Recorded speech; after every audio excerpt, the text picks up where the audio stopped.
Europe জুড়ে জেঁকে বসেছে তীব্র তাপপ্রবাহ।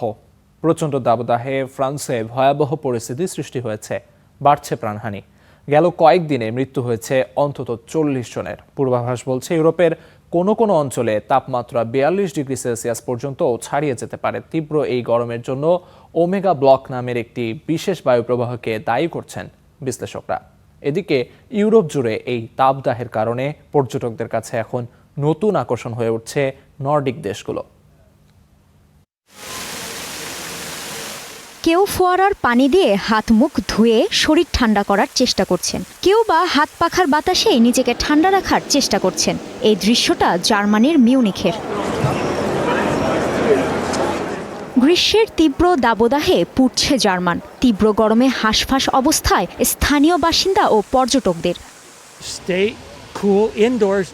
ঘাড়ে একটা ভেজা স্কার্ফ জড়িয়ে রাখলে গরম থেকে কিছুটা স্বস্তি পাওয়া যায়। এভাবেই নিজেকে ঠান্ডা রাখার চেষ্টা করছি। তবে সবাই সমান ভাগ্যবান নন। ফ্রাঙ্কফুটের মতো অনেক শহরে তীব্র রোদের মাঝেই কাজ করতে হচ্ছে নির্মাণ শ্রমিকদের। জার্মান আবহাওয়া অফিস জানিয়েছে তাপমাত্রা 40 ডিগ্রি সেলসিয়াস পর্যন্ত উঠতে পারে। এছাড়া দ্রুত এই গরম কমার কোনো সম্ভাবনাও নেই। একই পরিস্থিতি ফ্রান্সেও। দেশটির দক্ষিণ পশ্চিমাঞ্চলীয় শহর বার্তোতে তাপমাত্রা 42 ডিগ্রি সেলসিয়াস ছাড়িয়ে যাওয়ার পূর্বাভাস দেয়া হয়েছে। দেশটির অন্তত 49টি অঞ্চলে জারি করা হয়েছে রেড অ্যালার্ট। এরই মধ্যে বার্দো অঞ্চলে তীব্র গরমে 3 জনের মৃত্যুর খবরও পাওয়া গেছে। ব্রিটেনের আবহাওয়া অফিসও 4 দিনের বিশেষ সতর্কতা জারি করেছে। দক্ষিণ ও মধ্য ইংল্যান্ডে তাপমাত্রা 39 ডিগ্রি সেলসিয়াস ছাড়িয়ে যেতে পারে, যা ভাঙতে পারে গত কয়েক দশকের রেকর্ড। স্পেন, ইতালি ও সুইজারল্যান্ডেও জারি করা হয়েছে রেড হিট অ্যালার্ট।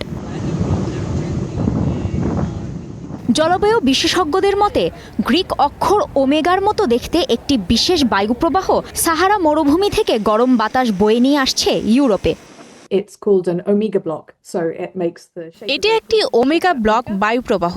এটি মূলত সাহারা মরুভূমি ও উত্তর আফ্রিকা থেকে গরম বাতাস টেনে আনছে। বাতাস বা কোনো হাওয়া না থাকায় এই তীব্র তাপপ্রবাহটি এক জায়গায় স্থবির হয়ে আছে। ইউরোপের এই তীব্র গরমের কারণে পর্যটকদের কাছে এখন নতুন আকর্ষণ হয়ে উঠেছে নর্ডিক দেশগুলো, যাকে বলা হচ্ছে কুলেশন বা ঠান্ডা আবহাওয়ার ছুটি কাটানো।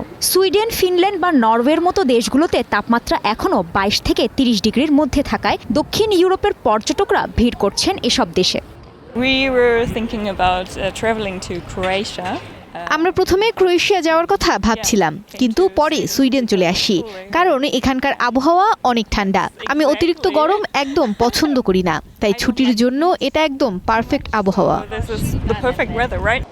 জলবায়ু পরিবর্তনের এই চরম রূপ আগামী দিনগুলোতে ইউরোপের পর্যটন এবং জীবনযাত্রায় বড় পরিবর্তন আনবে বলে আশঙ্কা বিশেষজ্ঞদের। কাজী শাহরিন, স্টার নিউজ।